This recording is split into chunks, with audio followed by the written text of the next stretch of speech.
자, 이어서 우선순위 결정에 대한 내용인데, 우선순위 결정 같은 경우는 이제 당연히 중요하겠죠. 여러 가지 문제를 확인했을 때 여러 가지 문제 중에서 뭘 먼저 우리가 해결을 할 것이냐를 결정하는 과정이기 때문에 당연히 보건 사업을 하는 데 있어서 굉장히 중요한 과정이 되겠고, 그럼 어떻게 결정을 하느냐, 이제 방법을 세 가지를 볼 건데, 브라이언트의 우선순위 결정 기법, 그 다음에 이제 BPR 기법이 있고요, 황금 다이아몬드 방식, 이렇게 이제 세 가지를 볼 거예요.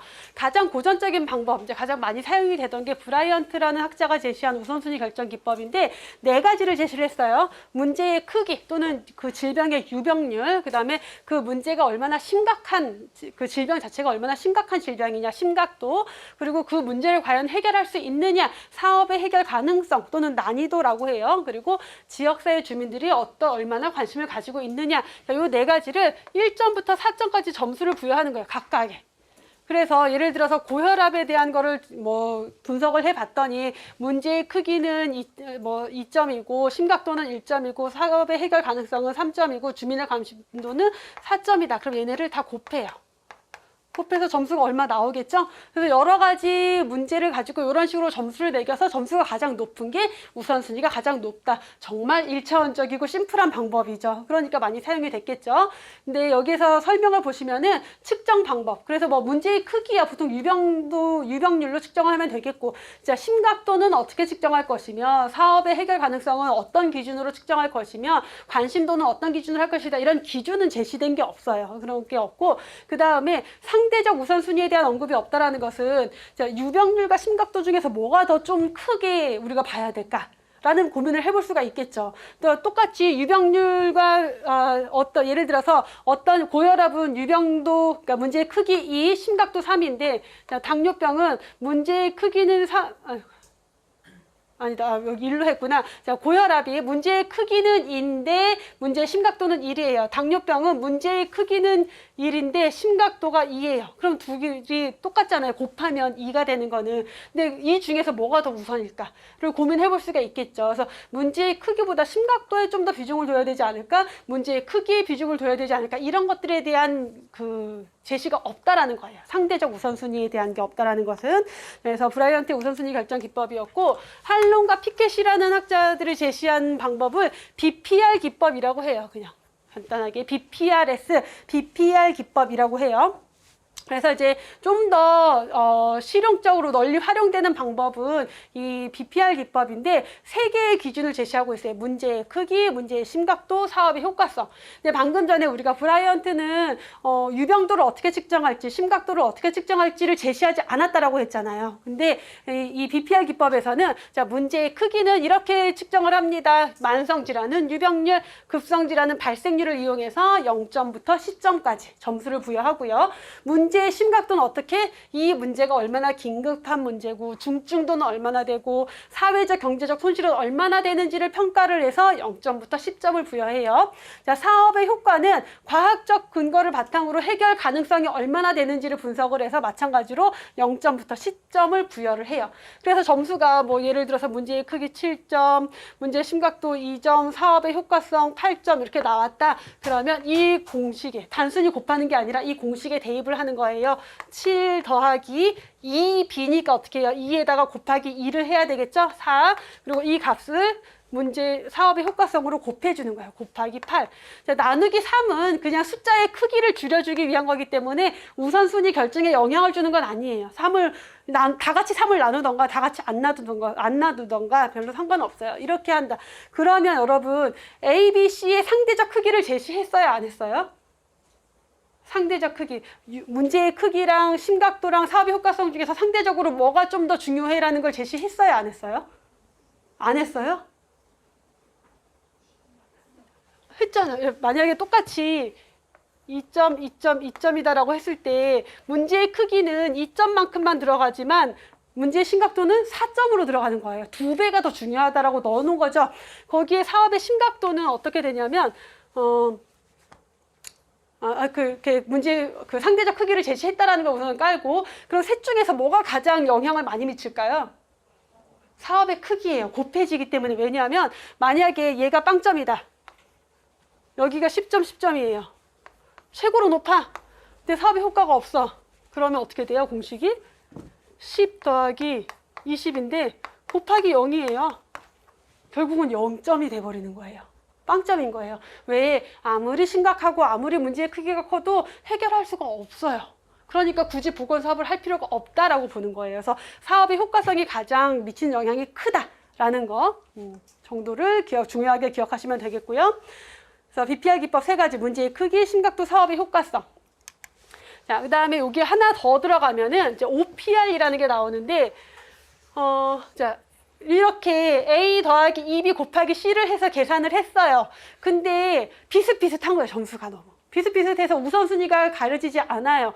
자, 그럴 경우에 이제 이 OPR이라는 방법을 하는데, 자, 비슷하거나 또는 이게 과연 실현 가능하냐, 이런 것들을 평가하기 위한 방법이다라고 보시면 돼요. 그래서 마지막에 D라는 걸 하나 더 곱해줘요. 자, 이걸 곱하는 거는 뭐냐면은, 그 사업의 이 D라는 것에 들어가는 요소들이 여기 밑에 나오는 건데, 이제 BPR 기법을 계산하고 난 다음에 실제 이 사업이 실현 가능한지 안 한지, 그러니까 우선순위가 높다 낮다를 판단하는 게 아니라 실현 가능하냐 안 하냐, 요 2가지만 판단을 하는 거예요. 그래서 장기 계획이나 사업의 우선순위가 잘 드러나지 않을 때 요 OPR이라는 방법을 이용해서 D라고 하는 펄 팩터를 곱해주게 되는데, 펄 팩터의 5가지는 업무 범위의 적절성, 그래서 프로프라이어티, 업무 범위가 적절하냐, 그 다음에 이코노믹, 경제적으로 타당하냐, 어세터빌리티, 받아들일 수 있는 사업 방법이냐, 뭐 이런 것들이고요. 자, 리소스이즈 해서 뭐예요? 자원은 충분하냐, 리걸리티, 법적으로 문제는 없느냐, 요 5가지를 각각 0점 아니면 1점이에요. 0점 아니면 1점 해서 다 곱해요. 그러면 자 1점, 1점, 1점이 나왔는데 법적으로 문제가 있어요. 하나라도 0점이 되면은 뭐 어떻게 돼요? 다 곱했으니까 빵점이 되겠죠. 0을 곱하면 결국은 빵점이 돼요. 실현 가능성이 없다라는 의미가 돼버리는 거예요. 이해되셨어요? 그래서 얘는 뭐 다 1이다. 그럼 어차피 1이에요. 곱하기 1이 되니까 점수에는 영향을 주지 않아요. 다만 실현 가능하냐 안 하냐를 평가하기 위한 방법으로 펄 팩터를 보게 된다. 그래서 그동안에 사실 브라이언트의 우선순위 결정 기법, BPR 기법이 시험 문제로 많이 나왔었고, 이 펄 팩터는 잘 안 나왔었어요. 근데 시험 문제로 제가 항상 강조하는 게, 시험 문제로 자주 나오던 것들은 자주 나오다 보니까 더 깊이 들어가요. 점점. 그래서 요게 이제 앞으로 출제 가능할 것이다라고 제가 수업 중에 앞으로는 나올 거다라고 했던 내용들 중에 하나고, 얘도 최근에는 시험 문제로 그래서 출제가 됐어요. 2020년, 21년 사이에 출제가 됐고, 그래서 요 5가지 팩터 종류를 구분하셔야 되겠죠. 자, 그 다음에 황금 다이아몬드는 제가 2018년, 19년에 엄청 밀었고, 그 이후로 시험 문제 굉장히 자주 나와서 저의 적중률에 한 공헌을 했던 문제 중에 하나가 황금 다이아몬드 기법이에요. 여러분 앞으로 이거 나올 거예요, 이거 나올 거예요 했는데 딱 나와가지고 굉장히 많은 후기가 올라왔었던 거. 근데 이제는 뭐 이제 다 같이 중요한 내용이 된 거죠. 그래서 황금 다이아몬드 기법이라고 하는 방법이 있는데, 이건 그림으로 먼저 설명을 드릴게요. 여러분 뒷장에 그림이 있는데, 그림이 좀 잘 안 보이겠다. 자, 여러분들 교재에 있는 그림이니까 이제 그림으로 보시면은 이제 다이아몬드를 이렇게 그려요. 그래서 다이아몬드를 쭉 나눠놨죠. 다이아몬드 모양으로. 그래서 자, 여기에서는 이쪽 줄에는 그러니까 뭐 어느 쪽 줄을 하든 상관없어요. 이런 방법이라고만 보시면 되고, 이제 한쪽 면으로는 우리 지역이랑 다른 지역을 비교를 해요. 그래서 우리 지역이랑 뭐 예를 들어서 경기도랑 우리나라 전체를 비교할 수도 있고요. 경기도랑 서울을 비교할 수도 있어요. 그래서 이게 미국 메릴랜드주에서 처음 했던 방법이어서 그 예시가 들어가 있는 건데, 메릴랜드주랑 미국을 비교를 했을 때, 우리 메릴랜드주가 미국 전체의 어떤 건강 수준보다 안 좋다, 나쁘다라면 요 줄로 들어가는 거예요. 첫 번째 줄. 그래서 저체중 출산율이 높았나 봐요. 미국 전체보다. 유방암 발생률도 높았나 봐요. 타살률도 높았나 봐요. 요 줄에 들어가는 거예요. 자, 메릴랜드주랑 미국 전체가 비슷하다. 그럼 가운데 줄로 들어가요. 영아 사망률 여기 들어갔죠. 또는 뭐 심장병, 결핵, 매독 이런 게 다른 지역이랑 미국이랑 메릴랜드주가 비슷했던 거예요. 자, 마지막 줄에는 우리가 좋은 거. 메릴랜드주가 미국 전체보다 요건 좀 좋아. 요 상태가 좋아라고 하는 것들. 그래서 뭐 산전 진짜 안 좋은 거네, 이거는. 이 예시 보지 마세요. 그냥 이거 무시하고, 뭐 뇌졸중, 홍역, 자살 이런 것들은 비율이 좀 낮았대요. 그래서 어쨌든 예시가 중요한 게 아니라 뭐예요? 우리가 다른 지역보다 좋으면 첫 번째 줄, 비슷하면 가운데, 우리가 더 좋다. 우리가 더 건강 수준이 좋다. 그 부분에서 지표가 좋다라면은 마지막 줄에 들어가고요. 자, 요 지역은 요쪽은 5년 과거와의 경향을 비교한다라고 생각하시면 돼요. 그래서 과거랑 현재를 비교를 해 봤을 때 과거보다 지금이 안 좋아졌다 라면은 여기, 그 다음에 과거나 지금이나 비슷하다 그러면은 가운데 똑같이, 그 다음에 과거보다 지금이 좋아졌다 그럼 마지막 줄이 돼요. 그러면 여기 있는 애들은 어떤 상태예요? 다른 지역이랑 비교해도 안 좋고 과거랑 비교해도 안 좋아요. 이래저래 안 좋은 거죠. 제일 우선순위가 높은 것. 자, 여기 같은 경우는 어때요? 다른 지역보다는 안 좋고 우리 지역 과거랑 비교했을 때는 과거랑 비슷해요. 여기 두 번째 우선순위. 여기는 어때요? 다른 지역이랑은 비슷한데 과거보다는 안 좋아졌어요. 그래서 요 라인이 두 번째 우선순위, 첫 번째 우선순위, 두 번째 우선순위, 세 번째 우선순위는 이런 식으로 내려가는 거예요. 점점. 그래서 여기 1, 2, 3, 4, 5는 점수가 아니라 우선순위, 1순위, 2순위, 3순위, 4순위, 5순위가 되는 거예요. 이런 방식으로 하는 것. 여기에 뭐 5년간의 메릴랜드주와 미국 전체율을 비교했다는데 요거는 방법은 다양한데, 그러니까 5년간을 다 통틀어서 미국 전체랑 그 주랑 비교할 수도 있고요. 그냥 1년치를 비교할 수도 있어요. 5년간의 경향이 좋아졌다 안 좋아졌다로 비교할 수도 있고요. 어쨌든 뭐냐, 다른 지역이랑 우리 지역을 비교하고 그 다음에 과거와 현재를 비교한다라는 게 포인트예요. 여기에서는.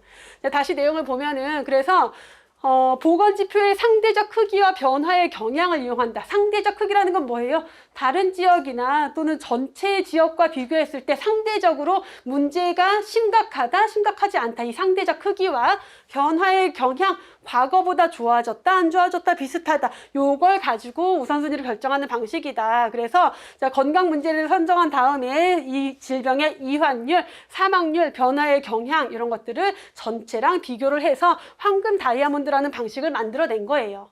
그래서 이런 방식을 이용하는 거고, 자, 이런 방법은 그래서 지역별로 건강과 관련된 지표가 확보가 가능하다. 지역별 유병률, 발생률, 사망률 이런 지표가 확보가 가능하고 과거와 현재의 추세를 알 수 있다라면은 쉽게 우선순위를 비교할 수 있는 거예요. 문제의 크기 측정하고 심각도 측정하고 할 필요 없이. 자, 그리고 또 하나 특징, 형평성을 추구할 수 있다. 왜냐하면 다른 지역과 우리 지역이랑 비교했을 때 우리 지역이 뭔가 열악하네 이런 것들을 알 수가 있기 때문에 그 문제를 먼저 잡는 거죠. 그래서 형평성을 추구할 수 있는 방법이다. 그냥 봐도 여러분 시험 문제에 잘 나올 만큼 중요해 보이죠. 좋은 방법으로 보이지 않나요? 그래요. 자주 나와요. 그래서 요 포인트들을 잘 기억하시면 크게 어렵지 않은 문제고요. 자, 그러면 지역사회 보건사업을 이제 현황을 분석을 해서 문제를 확인한 다음에 우선순위를 결정했어요. 우선순위 결정한 다음에 뭐 해야 된다? 목표를 설정해야 된다라고 했어요. 그럼 목표는 이제 우리가 아까도 잠깐 제가 목적과 목표를 구분을 지어드렸는데, 자, 목적과 목표를 구분을 해보면 목적은 조금 더 궁극적인 거, 목표는 조금 더 단기적이고 구체적인 것이 목표라고 보시면 돼요. 자, 그러면 목표는 단기적이고 구체적이다라고 했어요. 목표가 갖추어야 할 기준 스마트하게 시험 문제 잘 나오게 생겼죠? 이것도 몇 번 출제가 됐던 내용이고, 자, 목표가 갖춰야 할 기준에 해당하지 않는 것을 고르시오. 이런 식으로 많이 나와요. 그래서 보시면 스페시픽, 그러니까 여러분들이 기본적으로 예를 들어서 내가 뭐 체중 관리를 하려고 목표를 세운다. 그럼 어떻게 해요? 보통 이제 1월 1일이 됐어. 그럼 계획을 세우지. 나 이제 살을 좀 빼봐야겠다. 그래서 그냥 나 살 뺄 거야. 이렇게 해요. 목표가 살 빼는 거. 얼만큼 뺄 건데? 성공했어 못했어 알 수가 없어요. 목표는 구체적이어야 돼요. 나 지금 체중에서부터 뭐 2kg를 뺄 거야, 3kg를 뺄 거야. 구체적으로 목표를 제시를 해야 되고요. 그 목표는 측정 가능해야 돼요. 3kg, 2kg, 1kg 이렇게 이런 식으로 뭔가 측정이 가능해야 되고요. 그 다음에 목표가 적절해야 된다. 그래서 내가 왜 체중을 왜 빼는 건데 좀 더 건강한 나의 뭐 어떤 신체적인 상태를 건강한 상태로 만들기 위한 방법 중에 하나가 뭐 체중을 감량이다 라고 하면 그런 것들에 맞아야 된다라는 거죠. 그래서 궁극적인 목적에 부합되는 그러한 적절한 사업 목표여야 된다라는 거고, 그 다음에 합리적이어야 된다, 실현 가능해야 된다라는 거예요. 합리적이어야 된다, 실현 가능해야 된다. 그 다음에 목표를 세울 때는 항상 타임 리밋이 있어야 돼요. 언제까지 얼만큼을 달성할 것인지에 대해서 구체적으로 제시를 해야 된다라는 거. 그래서 스마트에 대한 건 중요하게 보고, 자, 요거는 보통 사실 요 목표를 기술할 때에 포함되어야 할 사항은 보시면은 어떤 문제를 해결할 것이냐, 그래서 무엇을, 건강 문제가 뭔지, 위험 요인이 뭔지, 어떤 건강 문제에 기여하는 요인은 뭔지, 이런 것들을 제시를 해야 되고요. 목표에 들어가 있어야 되고, 어떤 문제를 언제까지 어느 지역에서 누구를 대상으로 얼만큼 달성할 것이다, 이런 것들이 목표에 구체적으로 들어가야 한다라는 거예요. 자, 목표를 세웠으니까 그러면 목표를 달성하기 위한 전략을 수립을 해야 되겠죠. 그래서 건강 문제 해결 방법을 이제 만들어야 되는데, 그것을 중재 또는 개입이라고 해서 중재라는 표현이 자주 나오는데, 중재는 우리가 하는 사업 내용을 중재라고 생각하시면 돼요. 보건교육을 하든 뭘 하든 뭔가 액션을 취하죠. 걔를 중재라고 생각하시면 돼요. 개입을 하는 거죠. 개입을 하고, 기획에서는 흔히 이제 그걸 전략, 어떻게 개입할 것이냐, 어떻게 중재할 것이냐 해서 전략이라고 표현을 하게 돼요. 자, 인간의 행동에 영향을 미치는 요인들은 굉장히 다차원적이다라고 해요. 자, 어떤 사람이, 흡연자가 금연을 하기까지의 이 사람이 금연을 할지 말지를 결정하는데 영향을 주는 요인이 꼭 나의 지식만 있을까요? 주변 사람들도 영향을 줄 거고요. 내가 소속된 어떤 조직에서도 나한테 영향을 줄 수가 있겠죠. 그러한 것을 다차원적인 요인들이라고 표현을 하는 거예요. 그래서 인간 행동에는 다차원적인 요인들이 영향을 미치기 때문에 보건사업 전략도 단순히 금연 교육, 이게 아니라 교육도 해야 되고, 주변 사람 관리도 해야 되고, 지역사회에 어떤 제도도 만들어야 되고, 법도 제정을 해야 된다라는 거예요. 그런 것들을 다차원적인 접근이다라고 표현을 해요. 개인적인 차원으로도 접근하고, 개인 간 차원으로 접근하고, 지역사회 차원으로도 접근하고, 법적인 차원으로도 접근하고, 이런 것들을 얘기하는 거예요. 그래서 지역사회 보건사업에는 어떻게 개인적인 차원, 개인 간 차원, 조직 지역사회 차원, 정책 개발 차원, 이렇게 접근을 해야 된다라는 거예요. 이러한 접근 방법을 그 생태학적인 접근이라고 해요. 생태학적이라는 것은 지역사회 여러 상호작용하는 여러 구성 요소들을 가지고 관리를 한다라고 보시면 되고, 그래서 자, 이 생태학적인 전략을 통해서 어떻게 하냐, 개인적인 수준, 개인의 무언가를 바꾸고 싶은 거예요. 그러니까 개인에게 교육을 하고요, 행태 개선 훈련을 하고, 뭔가 예방접종이나 진료나 검진이나 이런 직접적인 서비스도 제공을 하고, 유인도 제공을 하게 돼요. 개인 간 차원이라는 것은 나랑 직접적으로 상호작용하는 내 주변이라고 생각하시면 돼요. 개인 간 차원. 그래서 기존에 그 사람들이 가지고 있는 네트워크나 새로운 네트워크를 개발을 해서, 뭔가 왜 금연자 모임 이런 것들 있잖아요. 또는 어떤 사람들과의 관계 모임, 동조 집단, 이런 것들을 이용을 하는 거고요. 자생적인 집단, 그러니까 그 사람들끼리 모이는 다양한 모임들이 있겠죠. 그 모임의 지도자나 이런 사람들을 이용하는 방법이다라고 보시면 돼요. 자, 지역사회 수준으로는 조직, 지역사회 정책 요인으로 또 나눠서 볼 수가 있는데, 자, 조직적으로는 조직 이론에 대한 개발. 이거는 깊이 들어갈 필요 없고, 그냥 정의가 뭔지, 전략 유형이 뭔지만 간단하게 보시면 되는데, 조직 개발 이론, 조직 관계 이론, 이렇게 조직적인 이론, 조직에 대한 이론을 접목시킨다라는 거고, 지역사회 안에서는 다양한 이벤트나 홍보, 마케팅 또는 지역사회가 가지고 있는 역량 자체를 키워주는 방법이 들어가는 거예요. 정책적으로는 옹호라는 거는 뒤에 가면 건강 증진 가면 이제 옹호라는 게 나오는데, 건강이 얼마나 중요한지를 옹호하라는 거예요. 건강이 얼마나 중요한지, 건강을 지키기 위한 환경, 식품위생 이런 것들을 만드는 게 얼마나 중요한지를 옹호해라. 정책을 수립할 때, 자, 환경 정책을 수립할 때 단순히 환경에만 포커스를 두지 말고 환경이 건강에 미치는 영향이 얼마나 중요한지도 강조를 해라라는 거예요. 그런 것들을 옹호라고 해요. 그런 정책을 개발해라. 건강을 옹호할 수 있는 정책을 개발해라. 자, 이렇게 설명을 하고 있죠.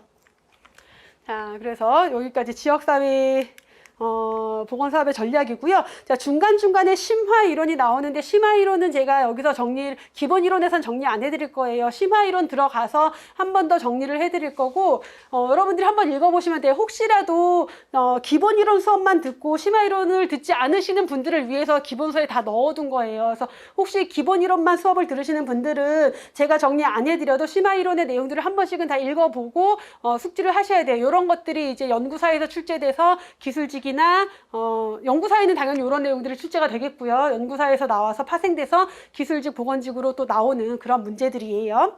자, 지역사회에서 보건사업을 성공적으로 수행하기 위해서 고려할 사항들, 이런 것들을 약간 윤리, 도덕 문제 같은 우리가 그냥 보면 알 수 있는 내용들이죠.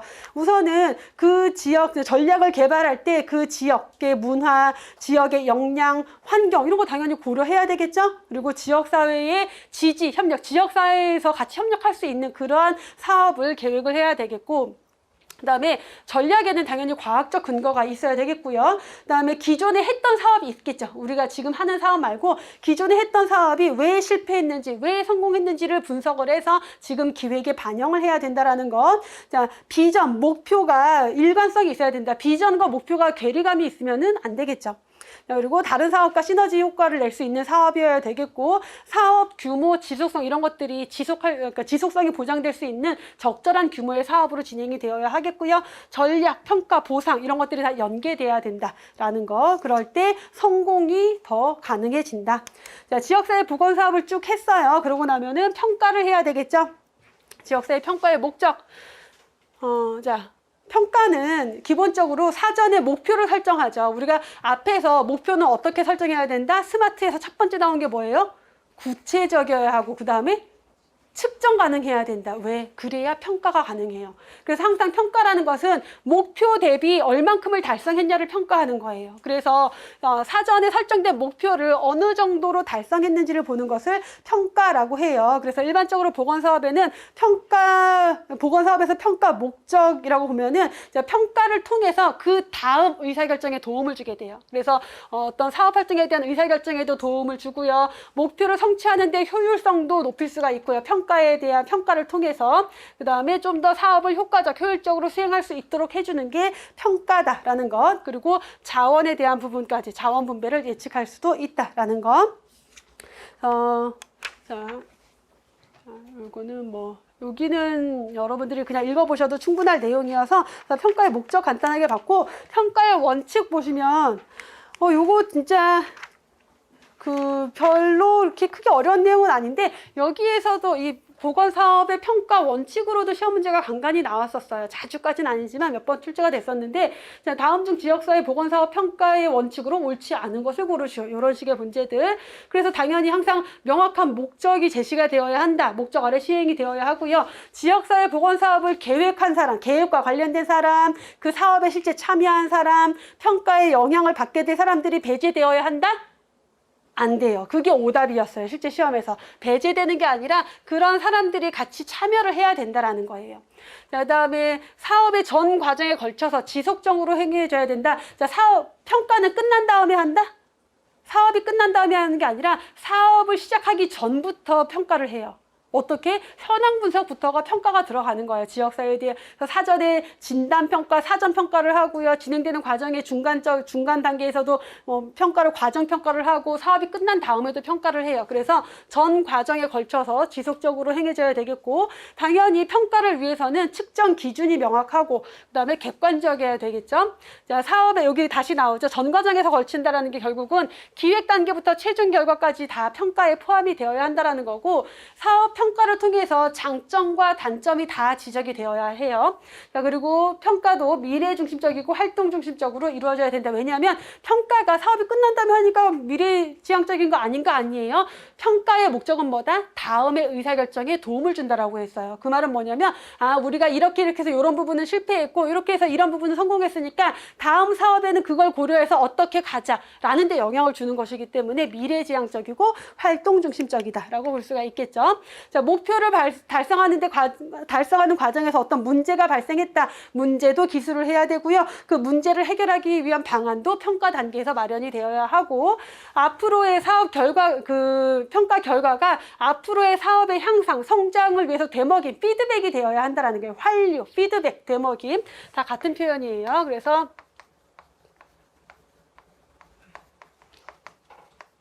활류, 피드백 되어야 되고요. 앞에서도 얘기했지만 의사결정을 돕는 데 핵심적인 역할이다. 평가 결과가 결국은 그 다음 의사결정에 항상 영향을 준다라는 거고, 자, 이 평가의 방법, 평가 결과에 대한 보고서 누가 봐도 알 수 있도록 쉽게 만들어져야 한다라는 것. 그래서 평가의 원칙이고요.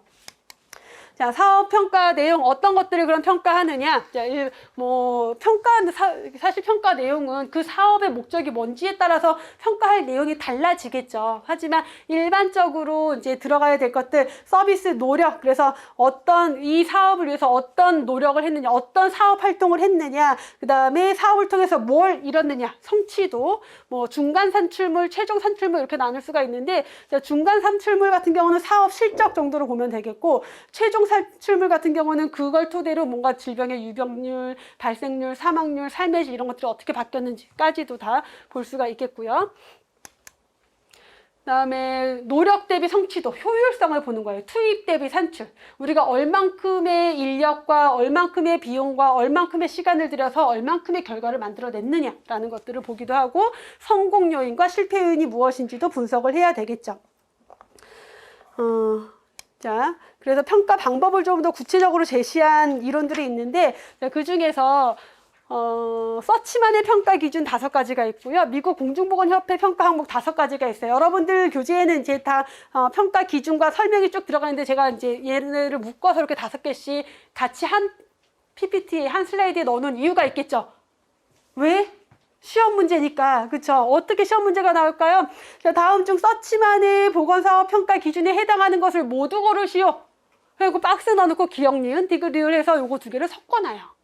그래서 2가지를 먼저 구분을 할 수 있어야 되는데, 아주 심플해요. 뭐냐면, 서치만 거 보기 전에 미국 공중보건협회 평가 항목을 보면은 사업의 시작이 사업의 뭐예요. 그래서 이렇게 나오면 요거는 서치만 아니구나. 이렇게 하고, 주로 시험 문제는 서치만을 묻는 문제가 출제가 되고요. 그래서 보시면은 서치만은 업무량, 노력, 업무량, 실제 업무량이 얼마나, 사업 활동이 얼마나 들어갔는지를 평가를 하고, 그 사업 활동에 따른 성과를 평가하고요. 성과가 지역사회 문제를 해결할 만큼 충분했느냐, 성과의 충족량을 보고요. 효율성은 항상 인풋 대비 아웃풋이에요. 투입분의 산출. 그래서 효율성을 보고, 그 다음에 업무 진행 과정을 평가하게 되고, 미국 공중보건협회는 사업이 적합했느냐, 사업의 양이 충분했느냐, 사업이 효과는 있었느냐, 사업이 효율성은 있었느냐, 사업의 부수적인 효과는 무엇이냐, 이렇게 5가지로 제시를 하고 있죠. 그래서 서치만부터 다시 한번 보면은, 자, 서치만은 업무량, 노력을 평가해야 한다라고 했어요. 그래서 사업의 실제 활동량을 평가하는 건데, 예시를 보면은 결핵 환자 발견 사업을 진행을 하는데 실제 엑스레이 촬영을 얼마나 했느냐. 그게 노력인 거예요. 보건간호사 가정방문 사업과 관련된 어떤 사업이 있을 때 가정방문을 몇 건을 했느냐, 이런 실질적인 업무량을 평가하는 거고요. 자, 성과는 그걸 토대로 얻은 결과물이죠. 그래서 뭐 예방접종 사업을 했을 때 예방접종이 실제 몇 건이 이루어졌느냐, 또는 뭐 엑스레이 촬영을 해서 결핵 환자를 몇 건을 발견을 했느냐라는 게 되겠고, 자, 성과의 충족량은, 자, 이렇게 발견한 결핵 환자 수가 그 지역의 문제를 확인하고 발생률을 감소시키기에 충분한 확인율이냐, 효과냐, 이런 것들을 평가하는 거예요. 그래서 그 사업이 수요를 충족했는가를 보는 것이 성과의 충족량이죠. 자, 효율성은 항상 투입 대비 산출이다라고 했어요. 자, 투입이라고 하면은 인력, 비용, 시간, 이런 모든 것들을 다 투입이라고 하고, 그걸 토대로 결과물이 어떤지를 비교를 하는 거예요. 그래서 인력, 예산, 시간을 고려했을 때 결과가 최대치다, 결과가 매우 높다라고 하면 효율성이 있다라고 볼 수가 있겠죠. 자, 업무 진행 과정은 실제 사업이 진행되는 과정에서 어떤 문제 때문에 사업에 실패했느냐, 어떤 문제 때문에 성공했느냐, 이 과정 자체를 평가하는 것을 업무 진행 과정 평가라고 해요. 자, 다음에 미국 공중보건협회에서의 평가는 사업이 적합하냐. 자, 우리가 결핵 발견 사업을 했는데 그 지역에 여러 가지 보건 문제가 있는데 그 중에서 굳이 결핵 발견 사업을 한대요.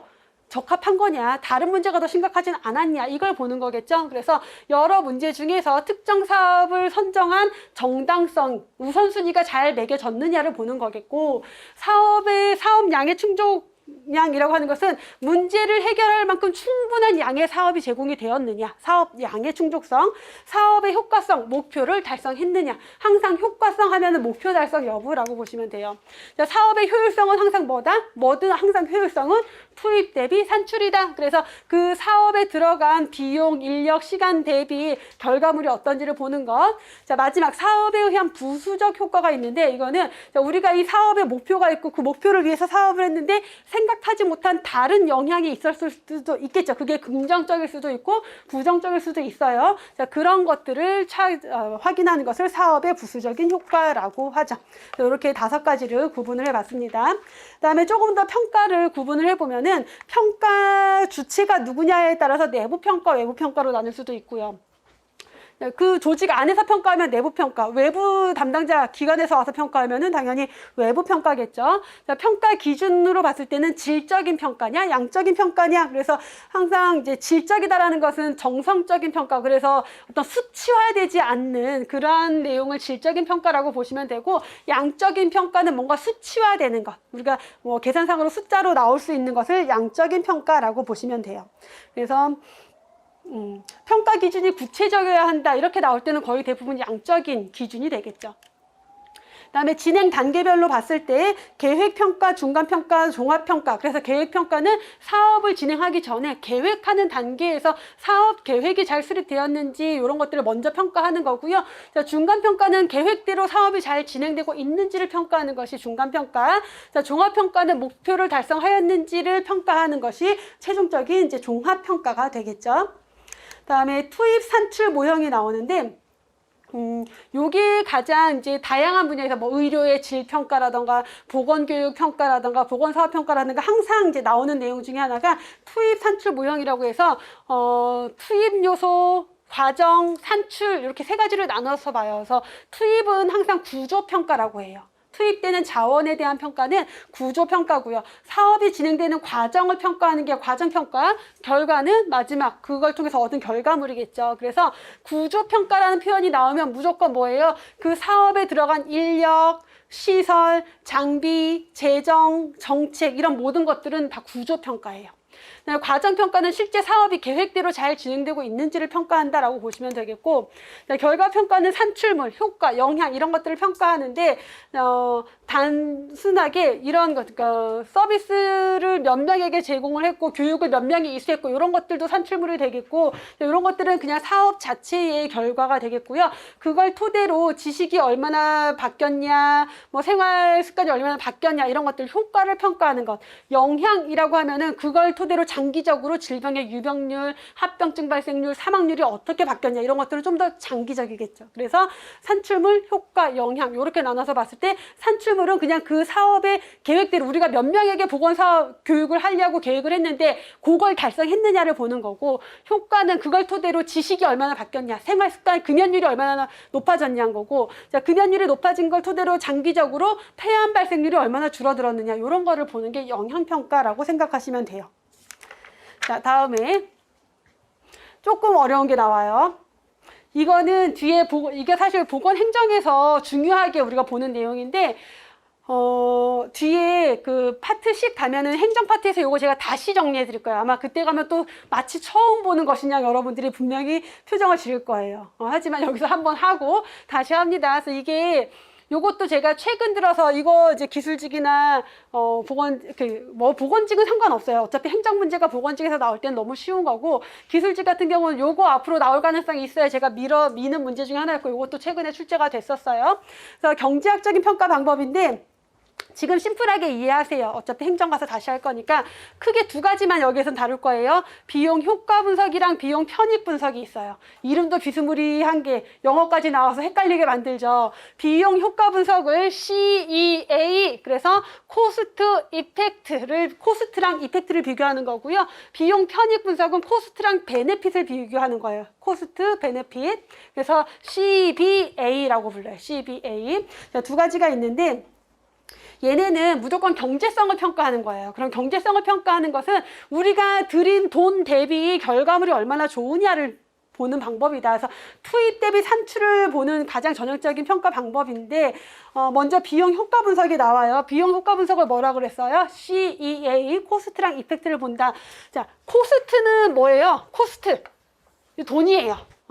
돈을 얼마나 냈느냐. 그래서 2가지 방법이 다 코스트는 돈이에요. 그러면은 얼만큼의 돈을 들여서 사업 결과물이 어떤지를 비교하는 방법이다라는 거예요. 그 중에서 비용 효과 분석은, 자, 비용 효과 분석 보지 말고 그 바로 밑에 비용 편익 분석을 먼저 볼게요. 이게 좀 더 이해가 쉬우니까. 자, 비용 편익 분석. 비용은 뭐다? 코스트, 그러니까 돈이고요. 자, 편익을 뭘로 보냐면은 편익도 비용으로 표시를 해요. 화폐 단위로 표시를 해요. 무슨 말이냐면 코스트랑 베네핏을 비교한다라고 했는데, 자, A라는 보건사업을 하는데 100만 원을 들였어요. B라는 보건사업을 하는데 만약에 200만 원을 들였어요. C라는 사업은 150만 원을 들였는데, 자, A라는 사업에 100만 원을 들여서 사업을 했더니 결과물을 화폐 가치로 환산을 해봤더니 200만 원만큼의 편익이 있었더라. 자, B라는 사업을 200만 원을 들여서 했는데 결과를 화폐 가치로 환산을 해봤더니 얘도 200만 원만큼 편익이 있었더라. 자, C라는 사업은 150만 원을 들여서 투자를 했는데 결과를 화폐 가치로 산출해봤더니 100만 원만큼의 편익이 있었더라 라고 나왔어요. 그러면 셋 중에서 누가 가장 편익이 좋아요? 비용 대비 편익이? A가 가장 좋네요. 얼마나 심플해요. 그쵸? 그럼 자, A라는 사업이 예를 들어서 고혈압 사업이고요. 여기가 당뇨병 사업이고 여기가 뭐 예방접종 사업이라고 해볼게요. 비교될까요? 안 될까요? 자, 고혈압 사업하는데 고혈압 유병률을 낮추기 위한 사업을 하는데 100만 원을 들였더니 200만 원만큼의 편익이 있었대요. 자, 당뇨병 발생률을 낮추기 위한 사업을 200만 원을 들여서 했는데 200만 원만큼 편익이 있었대요. 자, 예방접종, 이거 예방접종 말고 뭘로 할까?